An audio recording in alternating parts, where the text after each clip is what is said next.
on this wonderful stage to be able to inspire and motivate all my future dreamers out here today who are watching with me. And you've used such kind words. I don't know how much of it I'm worthy of, because I consider myself being a very, very small drop in the ocean. I think together, all of us make the huge ocean that we have, with all the activities and all the waves. And it's always the teamwork that matters. And in my case also, I had my 3 other Bharat Ki Betis, my polar girls, who were with me, who made this amazing feat possible. We had the entire stellar team of Air India backing us, Ministry of Civil Aviation, our Government of India. So it's always a team effort in life. We never do things alone. And I am just the representative face standing in front of you and trying to inspire one life at a time.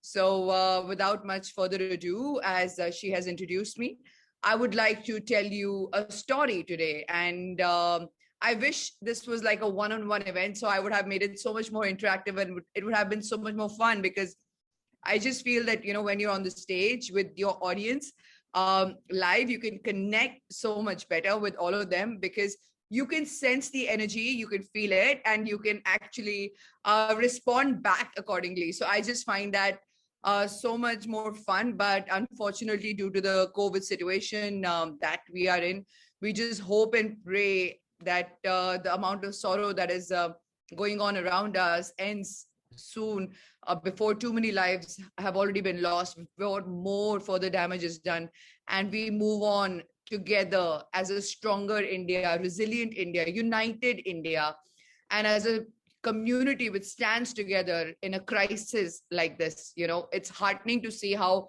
all our brothers and sisters, not withstanding the community, the religion, the gender, the age, they have all come together trying to work for COVID resources. It is so heartening, because things like these is what makes a country, and this is what makes our nation move forward. When we do it together we can, and together we will conquer Corona. It's only a matter of time. So let me start off by telling you whose story is this. Or maybe I should wait for I should keep it as a surprise till the end. Okay, I'll tell you. So this story is about this 8-year-old Zoya, who used to sit on the terrace of her house, and she used to dream. So when she would sit on top of the terrace, she would see those beautiful stars. I'm sure a lot of you must be stargazers out there. I wish I could have asked, please, tell me who all of the stargazers. I possibly can't ask on an event like this. So, the childhood obsession with the stars started as early as 8 years old. And I would get every opportunity I would go to the terrace of our small house and just sit down and spend endless hours just gazing away onto those beautiful, sparkly constellations. And, I would see those small little tiny dots moving by, the airplane strobe lights. For those of you who do not know what strobe lights are on an airplane, they're the twinkling lights on top of the wing seat. So if you guys are flying next time, when the COVID situation improves, whosoever is sitting close to the wing, or even wherever you're seated, just go close to the wing and peep outside the window. You will see those tiny white lights, the twinkling white lights, and they twinkle pretty fast. So they are called strobe lights. And I would see them twinkling amongst the stars. Initially, I thought they were the stars, but no, they were the beautiful airplanes which had just taken off from Indira Gandhi International Airport. And those days, the skies were really clear because our environment was not polluted. So when I used to see that, I used to get goosebumps, and I used to start questioning myself, Zoya, can you possibly touch one of those stars ever? And my environment was such, my society was such, that I used to get an answer saying that, So I know it's impossible. Then I would think, can you possibly fly one of those beautiful flying objects? Maybe by that medium you can touch the stars. And then again, I would be told, Zoya, it's impossible. You cannot do it. Look around you. You're not even allowed to not even think. You're not even allowed to dream that way. Come back to Mother Earth, come back to reality. So, but then there was this 8-year-old Zoya inside of me who was so strong as a kid that she would just not let me be. She kept on telling me, Zoya, listen, there's nothing known as impossible. It's I am possible. So long as you can dream it, so long as you can set your eyes to it, you can achieve it, because there's nothing truly impossible.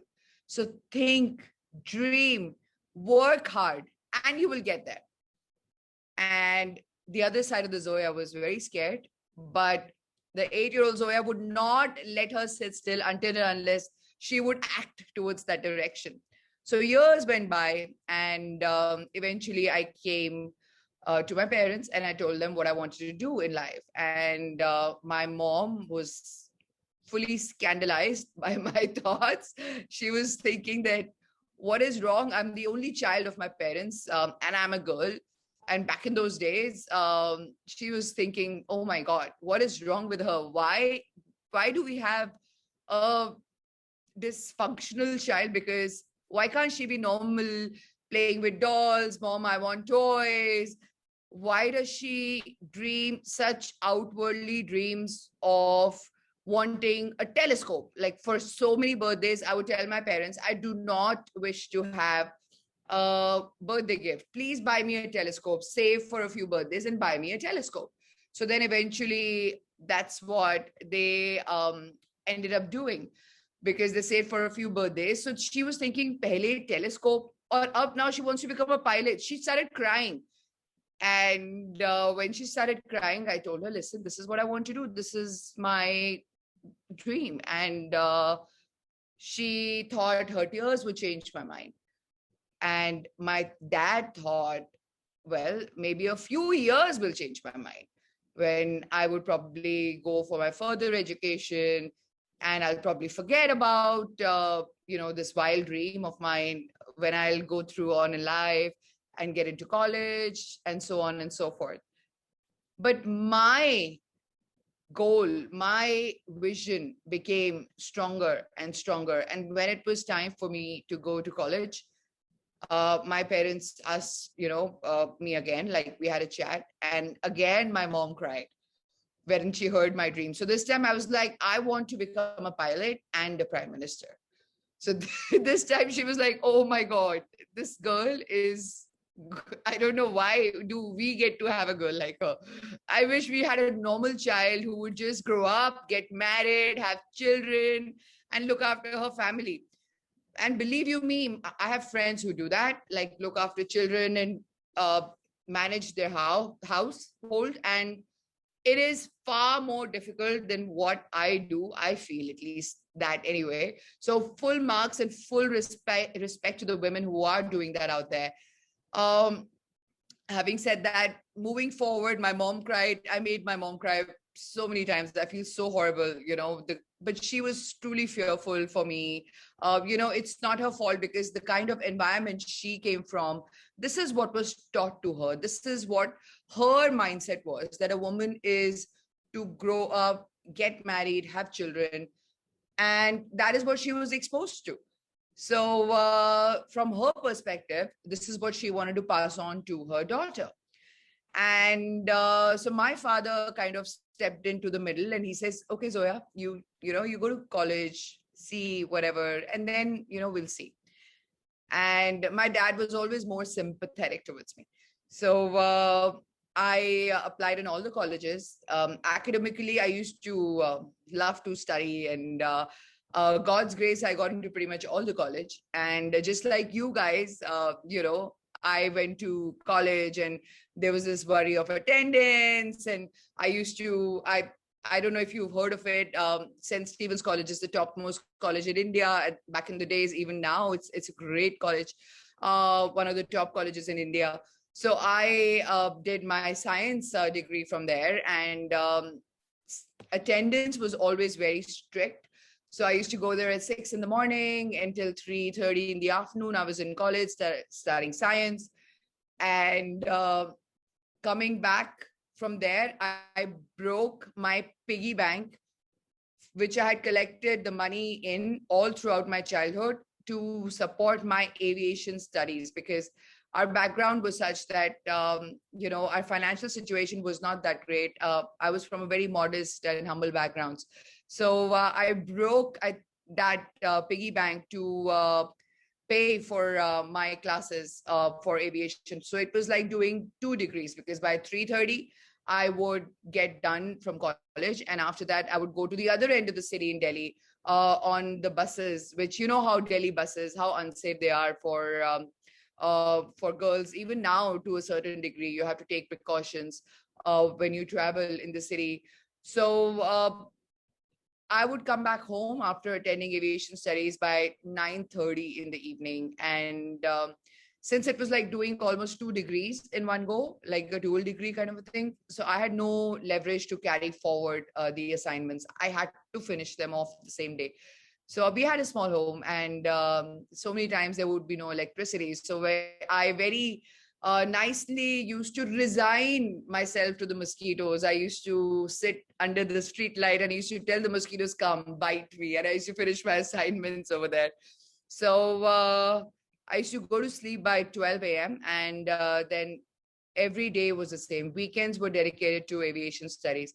For 3 years, I had the same regime of doing this. I had to prove myself to my parents in order for them to change their mind. And that was just a hope. I was not too sure, because if I wanted to pursue flying, I had to have their support. So, and it's always good to have your parents' blessing. It's always good to make them understand what your dreams are, what your visions are, because your parents are second to God, I feel. So we always must have, our share of gratitude and blessings from them in whichever mission and task we undertake in life.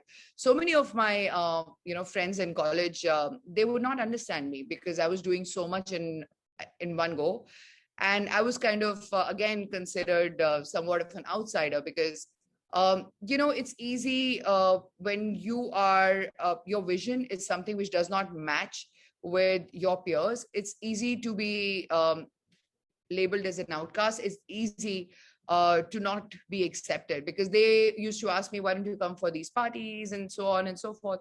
But I had no bandwidth to do that. I had no time. I had to run because I had to do so much more. So even if, when you're in college, relevance wise, there will be times when you will not be understood by your peers, and it's okay. It's okay, so long as you're doing it for a reason which you know about. Because sometimes, if we want to chase the dreams of our lives, always remember your life is in your hands. How you want to go about doing things, it's completely up to you. It is in your complete hands to, you are the director of your life, and whatever you do is going to have a direct impact on your future. So think about what exactly you want to do. Do not worry about what others tell you. Do not listen to the society, to what your friends have to say. Yes, have a consideration, but eventually evaluate the whole situation and listen to your own inner voice, because whatever your own inner voice tells you is what you want. And if you go on the path of your inner voice, tomorrow you will emerge a winner, happier, more successful, and contributing to this amazing world. Because when you fulfill your dream, and whatever job you do, whatever you do in life, if you do it because you truly want to do it, you're so much better and happier and a satisfied person. And I feel life is like a pie. It's about keeping how you distribute things. So imagine a pie. You have 25% is your profession, 4% is your friends and acquaintances, 15% is 20% is your family, and you're still remaining with 51%, right? So that 51% belongs to you, because if you cannot keep yourself happy, you cannot keep anybody else happy around you. So concentrate on that 51%. It is okay to make yourself happy. It doesn't make you selfish. It makes you more mindful of what you want to do in life. You are more conscious of your own peace, your own happiness, and you are creating a positive space for yourself to function in. So long as you take care of that 51%, you will take care of everybody, your job, your family, your friends around you. And you will see your life will be so much better. So moving on from my story, I again, after 3 years, I was good in my studies, and I did very well in my college. And my parents saw my hard work for 3 years, and they eventually felt really, really bad for me that, poor thing, she has done so much of hard work for 3 years. She's gone there, gone here, and done like a dual kind of a degree. So let us give her a chance. So I'm so grateful to my parents for standing by me. They took a loan, and from there, this Zoya never truly looked back. I had moments of struggle. I had moments of weaknesses. Uh, but I chose to follow my vision. I chose to follow my path and continue fighting for what I believed in, because that 8-year-old Zoya used to continuously push me, go, go, go. Come on, Zoya, go ahead, move ahead, push for yourself. And I'm truly grateful to her every step of the way. And after I finished my flying, I finally joined a national flag carrier, Air India. At that time, jobs were very difficult to come by. And well, for girl pilots, it was a very, very different place at that time. They were not that easily accepted at all. In fact, I would give you further information about girl pilots. The leading carriers in the world did not accept them even as late as 2 years back. So the statistics against women pilots were not that great. Yet I wanted to follow my dream, so I did. And God's grace, it's all God's kindness that I finally got into Air India in 2004. And I have been working with them for the last 17 years. And I'm extremely proud to be a part of the flag carrier, and an organization which is an equal opportunity employer. And they have given me plenty of chances to help me grow in my aviation career, and with which I accomplished many feats, becoming one of the world's youngest captain in 2013 on the 777s, and thereafter flying over the North Pole in 2021. So now if anybody asks me, how are you feeling? I always tell them, oh, top of the North Pole. So it's been a great journey. This journey was long and arduous, but the 8-year-old Zoya gave this Zoya the strength, the resilience, and the tenacity to go through it all. And I'm truly grateful to this 8-year-old Zoya who continues to push me every single day whenever I feel down and out. So I would just like to tell you the same thing. If you have a dream, do not budge from it. Do not give it up, because let's face it, if it's your dream, not everybody around you is going to agree with that. Whatever you want to become, for example, you want to become maybe a musician, maybe astronaut, set your goal. You are the future of tomorrow. If you guys follow your goals, our world is going to be a better place thanks to all of you future dreamers. So please remember, every single great reality of tomorrow that you envision always starts with a great dream. And every great dream always begins with a great dreamer, and that great dreamer lies in all of you. So have confidence in yourself, believe in yourself, because if this 8-year-old Zoya gave up when she was 8 years old, today I would not be on this platform talking to you. It's easy to give up in life when the environment around you does not seem to support you. It is really easy. I know that. But fight it, because if this Zoya can do it, so can you. It's not about this Zoya, it's about making billions of Zoyas out there. So I hope we can create billions of Zoyas out there one day. And I hope to see you soon in the same uniform. So go ahead, fight for your dreams, fulfill them. The world is your oyster, and you're cleared for takeoff.